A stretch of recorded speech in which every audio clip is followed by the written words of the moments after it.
சென்னை கோட்டைக்குள்ள தளபதி நுழைஞ்சாச்சு. இந்த 5 தொகுதிகள்ல ஆட்டம் காணுது திமுக, அதிமுக. மயிலாப்பூர்ல தமிழிசையை விட தாவேகா முன்னிலையா? எடப்பாடி செஞ்ச அந்த ஒரு தப்பு என்ன? ஸ்கிப் பண்ணாம பாருங்க. தமிழ்நாட்டு தேர்தலுக்கு இன்னும் 6 நாள் தான் இருக்கு. ஆனா இப்போ ஹாட் டாபிக் சென்னையோட 5 தொகுதிகள் தான். பெரம்பூர், மயிலாப்பூர், சைதாப்பேட்டை, அம்பத்தூர், ஆவடி. இந்த இடங்கள்ல தாவேகா வேட்பாளர்கள் கொடுக்கிற கொடைச்சல் இருக்கே அப்பாடா. மயிலாப்பூர்ல பாஜக வேட்பாளர் தமிழிசையை விட தாவேகா பொருளாளர் வெங்கடரமணன் அதிக வாக்குகள் வாங்குவார்னு கணிப்புகள் சொல்லுது.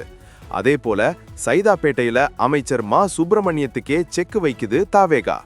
சென்னையில தளபதி விஜய் ஒரே ஒரு ரோட் ஷோ தான் நடத்தினாரு. ஆனா இப்போ நிலைமை தலைகீழா மாறிடுச்சு.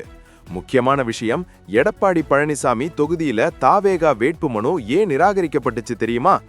எடப்பாடி கிட்ட காசு வாங்கிட்டு வேட்பாளர் ஏமாத்திட்டதா தாவேகாவினரே சொல்றாங்க.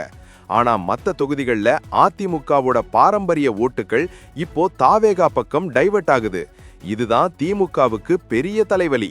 சென்னை அரசியல்ல ஒரு மிகப்பெரிய மாற்றத்துக்கு தாவேகா பிள்ளையார் சுழி போட்டிருக்காங்க. மே 2ஆம் தேதி முடிவுகள் வரும்போது பல அமைச்சர்கள் பதவிக்கு ஆபத்து வரலாம். விஜயோட தாவேகா இந்த 5 தொகுதிகள்ல ஜெயிக்குமா இல்ல திமுகவே தக்க வைக்குமா? கமெண்ட்ல சொல்லுங்க. உங்க ஊர் அப்டேட்டுக்கு தமிழ் ட்ரெண்ட் சென்டர்ல சப்ஸ்கிரைப் பண்ணுங்க, ஷேர் பண்ணுங்க.